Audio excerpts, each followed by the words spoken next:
Hello there and welcome to the new Power BI tutorial. And in this Power BI tutorial, we will going to look at how we can assign the bookmarks with button. This basically opens up a whole lot of new capabilities where you don't have to really go to the bookmarks, or your user don't really have to go to bookmarks, but you can use interactive buttons where you can assign the bookmark actions to the button and get the interactivity delivered to your users.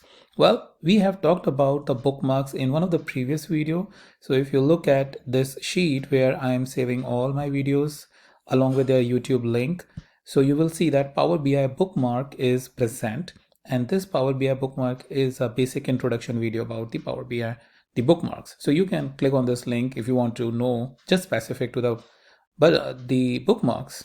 So now let's go ahead and see how you can assign the bookmarks to the button, and we will look at one use case which is very much required, and many queries have been asked as to how to achieve that.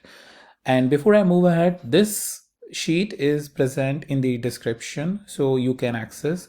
This is only specific to Power BI, as you can see, where you can search and jump to the video.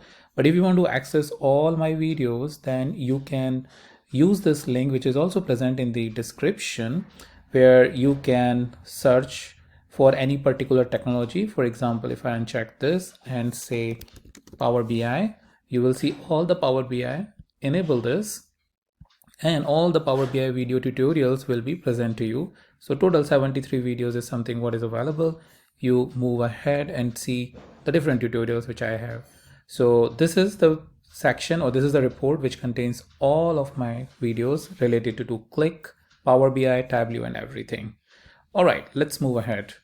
So here we are on the Power BI report, and in this Power BI report we have a couple of sections. As you can see, we have filter, bookmark, format button, and I'm using Power BI service, so a lot of the options is probably not useful or the meaningful or not exact as same as the Power BI desktop, right? So the way we do it stuff over here is go into the view menu. Probably there in the desktop in the view menu you have the same option where I have enabled the bookmark pane. So if you don't see in Power BI service or in your Power BI desktop, then you need to enable the bookmark pane. By default it is not enabled. All right, so once we have the bookmark pane enabled, we can basically create bookmarks. So generally we create bookmarks by making some selection and then clicking on the bookmark button, just so that we can save the selections that we have made. All right, so how to so let's talk about the use case. So use case is how to clear all the selections which a user have made in just one click. So for that, what we need to first do is enable the button. So what I'm going to create is the blank button, as you would see here, and this is here. I will just enable. So what I'll do, I'll just uncheck here, check here, check here, so that this space is big. Okay, so we have the Power BI button, and over here in the format button, what I will going to say here is enable the text, and we will say clear all filters. Okay, so this is coming as clear all filters, so we are good.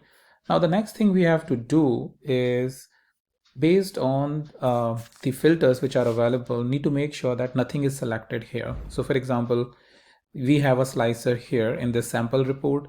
There may be multiple slicers, so you need to make sure that there is nothing checked. And then what you have in bookmark is two options: personal bookmark and report bookmark. What I suggest is, if you want to have a report level, you have a report, but if you want to have your personal bookmark, then have it in the personal section. So here, let's add the report level bookmark, and we'll click on add and double click over here on this bookmark option, and you will see clear filter. So once we click on the clear filter, you will see that this will going to capture what is going on here. That means nothing is selected, so it has captured that information. Now if I select the button and go to the format button, here within the action we need to enable the action, and once the action is enabled, you need to select the bookmark. There are multiple options, but you need to select the bookmark, and from here clear filter bookmark.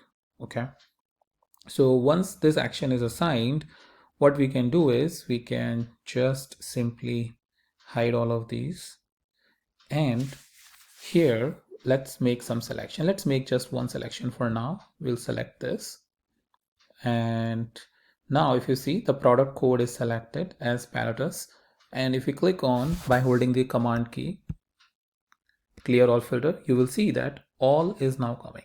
Similarly, if I have multiple selection, for example, I have this product code and I'm holding down my command key to select multiple values.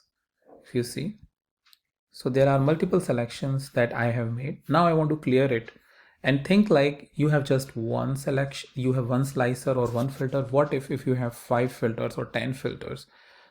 So it becomes really problematic that you have to go in each filter and clear the selections that you have made. Instead, you can have button like this where you can assign a bookmark and click over here, and that will going to clear all the filter. So I am holding down my command key and clicking here, and whatever I have selected will be filtered from this slicers or any slicer that you will going to have it in your report. So that's a meaningful or a very useful scenario, especially for any type of report that you are going to create which have multiple filter, and you want to give a clear indication or a clear guidance to your end user that, hey, here is a clear all filter or action or a button where you just click on this and your filters will be cleared. So that's very quickly I wanted to show you this this functionality, and this opens up a lot of creativity where you can have bookmarks based on your various needs, and just so that your user is able to see it properly, you assign the bookmark to the buttons and deliver it as a seamless experience to your end user. So that's about it, and I'll meet you in the next video with a new topic.